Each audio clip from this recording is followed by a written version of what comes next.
जी flashback technology हम देख रहे हैं जी, इसमें हम देखेंगे Oracle total recall and flashback drop, दो टॉपिक्स होंगे इसमें। ओरेकल टोटल रिकॉल 11 जी ऑनवर्ड ही आया है और 11 जी रिलीज 1 ऑनवर्ड आया है, ठीक है।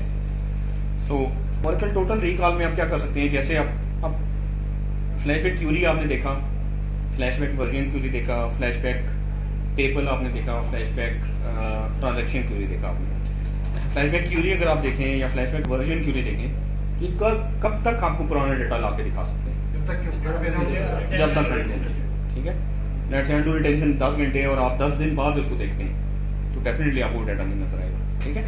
वो डाटा ओवरराइट हो चुका होगा, वो डाटा फर्ज हो चुका होगा, हाँ ह्यूमन गारंटीड भी है, तो इतना टाइम तो डेफिनेटली नहीं रहता, तो वो डाटा फर्ज हो चुका होगा। लेकिन आप गारंटीड में तो पड़ा होगा, में आपका जितना रिटेंशन उतना ही डेटा तो पड़ा टाइम है, रहता तो बढ़ाएगा उसके बाद स्पेस उसमें फोर्स कर देती है, स्पेस की वजह से वो निकल जाता है। वो हाँ वो ज्यादा चांसेस नहीं है कि निकल जाएगा। अगर आप 10 मिनट रिटेंशन है या 1 घंटा रिटेंशन है, 4 घंटे रिटेंशन आप 10 दिन बाद देखते हैं तो डेफिनेटली वो डाटा आपको नहीं मिलेगा, उसमें प्रोटेक्शन एनवायरमेंट डेफिनेटली नहीं मिलेगा आपको, ठीक है।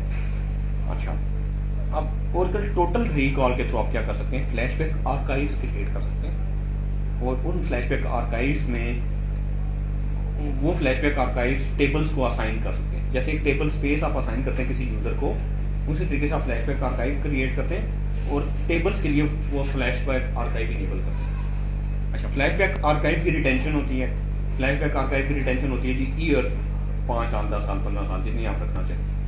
अब जो टेबल आपने उस फ्लैशबैक आर्काइव को असाइन कर दिए, उन टेबल में जब भी कोई डीएमएल चलेगी डाटा अनडू में जाएगा, वही डाटा फ्लैशबैक आर्काइव में भी जाएगा।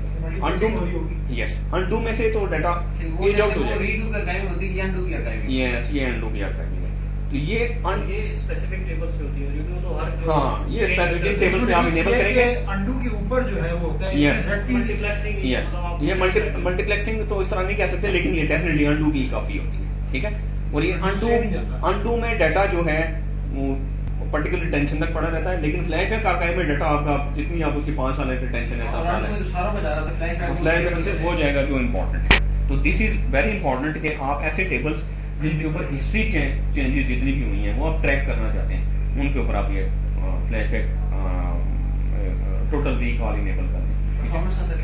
परफॉर्मेंस का इम्पैक्ट है, लेकिन वो जैसे आर्काइव्स का परफॉर्मेंस के ऊपर क्या इम्पैक्ट है वही आपका इसका आर्काइव्स के मुकाबले में बहुत कम है। रीजन क्या है कि हर टेबल के ऊपर तो वो नहीं रिकॉर्ड कर रही है, जिन टेबल्स को आपको रिक्वायर्ड है सिर्फ उतना ही कर रहा है।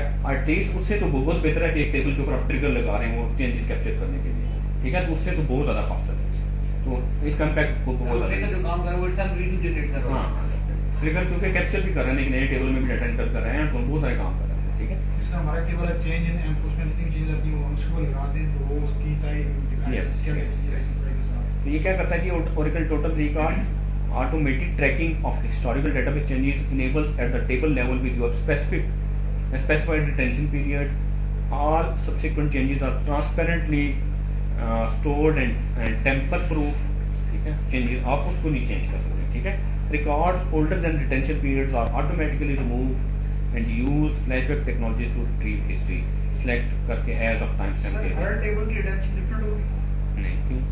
हाँ नहीं, वो जो table level with specified retention period नहीं, रिटेंशन पीरियड आप टेबल लेवल पे नहीं, आप ये करेंगे कि आपने 2 फ्लैशबैक आर्काइव बनाई है, एक फ्लैशबैक आर्काइव बनाई है रिटेंशन 5 साल, एक बनाई है 1 ईयर, तो जो टेबल्स 5 साल में भी आर्काइव को देंगे उनकी रिटेंशन 5 साल होगी। अच्छा, वो आर्काइव पीछे बैकएंड पे एक फाइल होगी, उसमें टेबल्स बहुत सारे अभी जरा क्रिएट करके देखते हैं, फिर आपको ज्यादा क्लियर होगा। तो क्रिएट करते हैं, इसलिए क्रिएट फ्लैशबैक आर्काइव का नाम ब्लॉक चेंज करने के लिए यूजिंग फाइल का एक फाइल देते हैं, उसको सेव करते रहते हैं। इसके आर्काइविंग के लिए इसको टेबल स्पेस बनेगी, यानी जिस तरह से अनडू टेबल स्पेस की अपनी अपनी रिटेंशन गारंटी का पीरियड होता है, हाँ जी। इस तरह एक ईयर इसको क्या बोलते हैं, फ्लैशबैक करते हैं इसको वैसे बोलते हैं ओरेकल टोटल रिकॉल भी इसका उस पूरे प्रोसेस का नाम है, और इसको फ्लैशबैक आर्काइव भी कहते हैं। सही, जब वो फिर कहते हैं कि शान बड़ी है सब कुछ इसकी मिलेगी। हाँ, ऑनवर्ड ये साइज कितना लेती है, डिपेंड करता है आपके कितनी चेंजेस के ऊपर, कितनी फ्रीक्वेंट चेंजेस हाँ जी, आपने कितने टेबल्स इंक्लूड किए हैं इसमें। बिल्कुल।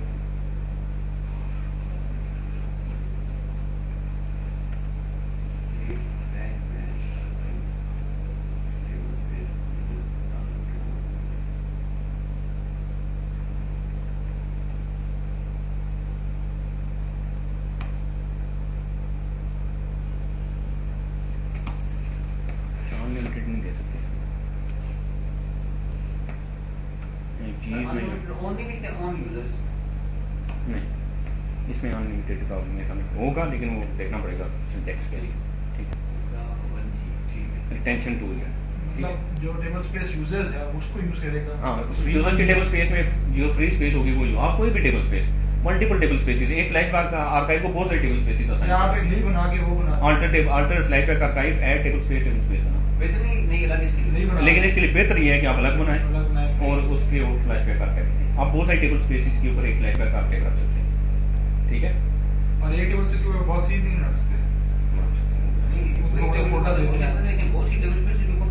नहीं आएगी, एक ही फ्लैशबैक आर्काइव को multiple table multi to multi है। आधा डाटा एक टेबल स्पेस में स्टोर हो रहा आधा दूसरे में स्टोर हो रहा। ठीक है, वो कुछ टेबल्स का एक में कुछ टेबल्स का दूसरे में, वो तो टेबल्स क्रिएट करूंगा।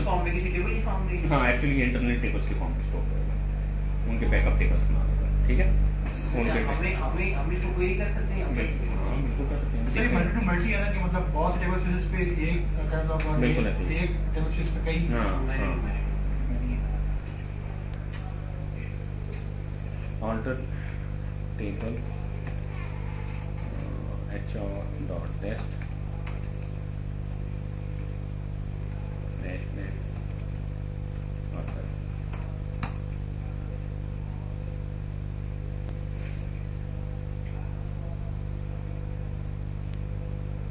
इसका नाम देना चाहिए flashback author।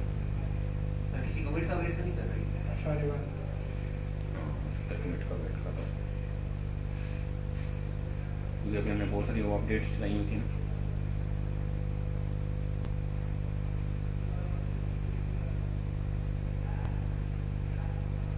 इसके बाद इस टेबल के ऊपर वो आर्काइव ऑन कर देते हैं।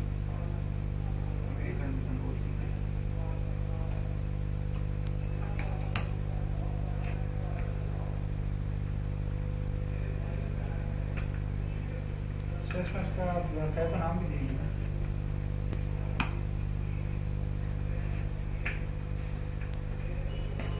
बैकएंड पे क्या कर रहा है उसके अंदर लॉग फाइल में।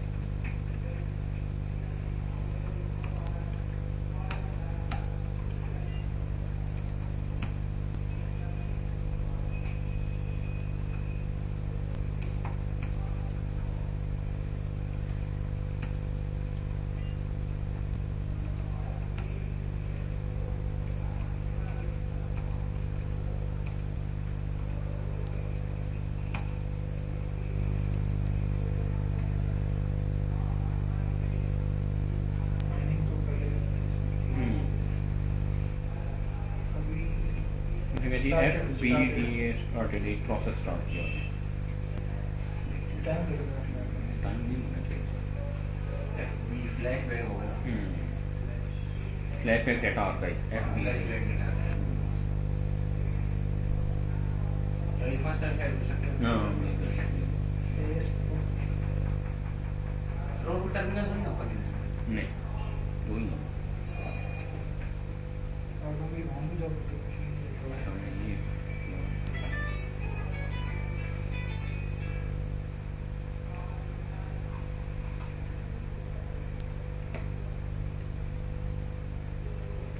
सोर्स बिजी है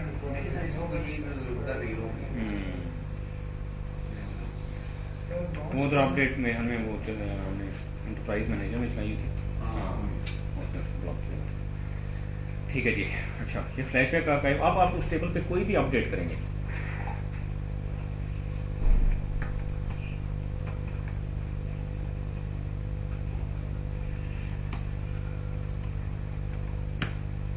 सिलेक्ट वैसे ही करेंगे जैसे आपने करना है एज ऑफ टाइम स्टैम्प करके। एज ऑफ टाइम स्टैम्प करके आप एक साल पुराना टाइम दे दें। वो अगर अंडू में से डाटा होगा तो अंडू में से लाके दिखाएगा, अदरवाइज फ्लैशबैक आर्काइव वो इंटरनल खुद ही में। सर प्रेसिडेंस किसकी होगी, अंडू की? डेफिनेटली प्रेसिडेंस अंडू की। पहले अंडू में चेक करेगा, अंडू में नहीं है तो फिर वो फ्लैशबैक आर्काइव वो पुराना डाटा आपको वहां से। लेकिन उससे पहले ये चेक करेगा ना कि इस टेबल पे हमने अवेलेबल किया हुआ है। यस ये डेफिनेटली अंडू से तो आगे जाते हुए देखेगा क्या हाँ। इसकी है कि how total recall works, history data row captured asynchronously by background process at self tuned intervals, default 5 minutes है। हर 5 मिनट के बाद वो रो चेंजेस जो है कैप्चर करता है अंडू में से और उधर जाके कॉपी कर देता है। एंड लेकिन आप कहते हैं कुछ फर्क बनता है नहीं उस वक्त नहीं, अंडू में से एक्चुअली और 5 मिनट बाद कर देता है स्टोर्ड कंप्रेस्ड एंड और ये खुद ही पार्टीशन भी कर देता है फ्लैशबैक आर्काइव्स को ना, जैसे जैसे डाटा इंक्रीज होता जाएगा खुद ही वो टेबल्स क्रिएट करेगा इंटरनली, उनको खुद ही पार्टीशन भी कर देगा, ठीक है, अगर वो रिक्वायर्ड होगी तो पार्टीशन में। And automatically purged as per retention policy, partitions automatically created based on time and volume and unrelated partitions skipped by queries, क्योंकि आप जब वो पुराना डेटा आपने देखना है कोई पर्टिकुलर टाइम देना है तो टाइम वाइज वो पार्टीशन बनाएगा, मे बी वो आवर वाइज बना ले, वो मे बी मिनट्स वाइज बना ले, जिस तरीके से ज़्यादा चेंजेस है उस तरीके से वो पार्टीशन बनाएगा। तो ओरिजिनल डाटा आपका कैप्चर होगा बफर कैशिए में, वो चेंज होकर अंडू में जाएगा, अंडू से फ्लैशबैक FBDA का जो बैकग्राउंड प्रोसेस है वो फ्लैशबैक डाटा आर्काइव में कॉपी करता है। जो FBDA का प्रोसेस है ये जब हम आर्काइव बनाते हैं फ्लैशबैक तब चलता है, तब इनिशिएट होता है, तब जैसे भी देखें उसने उस वक्त स्टार्ट किया। सर इसमें कुछ नहीं है कि हमारा 5 मिनट बाद स्टार्ट हुआ है, अभी 5 मिनट बाद 2 मिनट बाद अगर बंद हो जाता है नॉर्मली तो वो 2 मिनट के चेंजेस नहीं आता है। नहीं वो तो सारी चेंजेस उधर ही अंडू में ही पड़ी है ना, डेटाबेस दोबारा आप करेंगे तो चेंजेस उधर ही पड़ी हों, अच्छा वो अंडू अंडू ये फिर उधर उठा लेगा। उधर से उठा लेंगे। टाइम तो उसका नोट हुआ है उसके अंदर डाटा डिक्शनरी के अंदर कि लास्ट टाइम उसने कब किया था, बेशक डेटाबेस डाउन है दोबारा आप करेंगे वो टाइम देखेंगे लास्ट टाइम मतलब करंट टाइम क्या सिस्टम का कंपेयर करेगा, टाइम बढ़ा सकते हैं। हाँ कम भी कर सकते हैं।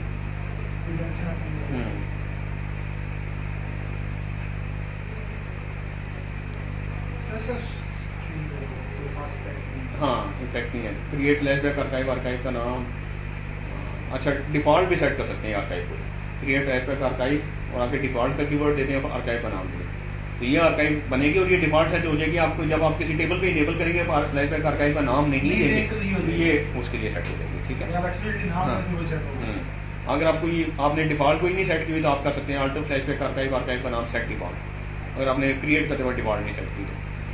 और फिर अल्टर टेबल, टेबल का नाम फ्लैशबैक आर्काइव, टेबल, टेबल का नाम फ्लैशबैक आर्काइव, जो डिफॉल्ट सेट हुई है उसको ये आर्काइव असाइन करेगी। अब उसमें से अगर आपने टेबल में से डाटा देखना है तो एज अ टाइम स्टैम्प करके आप देखेंगे, पुराना टाइम देंगे जो कि अंडू में डाटा नहीं है, वो फ्लैशबैक आर्काइव में से आपको बात सर इसमें आप ये कहते हैं कि डिफरेंट आप आर्काइव्स बनाएं और टेबल्स की जो आपकी है कितनी इंपॉर्टेंस है उसके हिसाब से उनको आप बिल्कुल।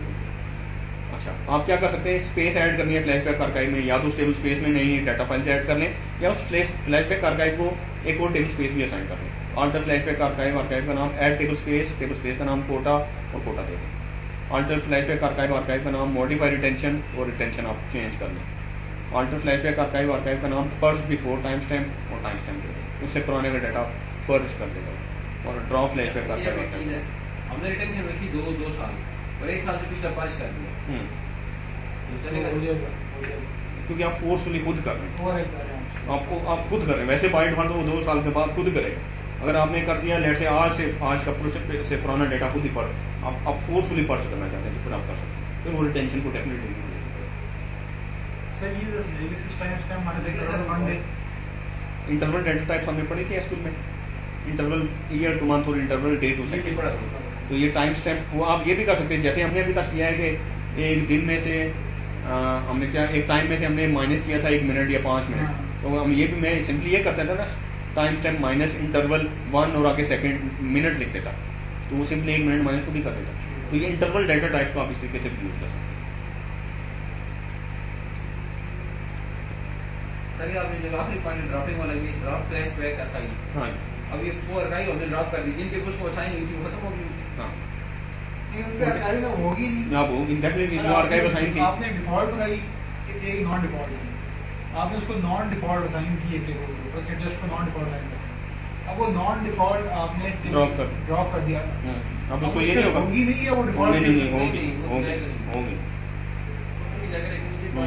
इसमें सर ये हो सकता है कुछ आगे इम्प्रूवमेंट है, लेकिन एक चीज 3 डिग्री हम लोग बैठे हैं, मैंने ट्रेन से 2 साल लग दी, दूसरे की रात की ड्यूटी आई उसने जनाब को आज उन्होंने कहा यार ये बहुत दम हो गया पुराना नेट हो गया, मैं अपनी तरफ से गारंटी लेके बैठूँ 2 साल, वो तो ये थोड़ी डेफिनेटली ये होना चाहिए कि लॉक हो जाए और रिटेंशन हो सकता कि एक्सपायर ना हो। ये बात है कि जिस तरह ड्रॉप फ्लैशबैक है तो वो फिर है कि पहला Default अनसेट टेबल्स हाँ ताकि हमें हम समझ लो ये बिल्कुल बिल्कुल बिल्कुल ऑफिशियल वीडियो है सर। ये बिल्कुल, क्योंकि ये भी फीचर आया ना तो आगे जाके काफी ये मिच्योर होगा। रिलीज 2 में आई है रिलीज 1 में नहीं, रिलीज 1 में से आ गया, थर्ड स्ट्रीम में काफी मिच्योर हो जाएगा।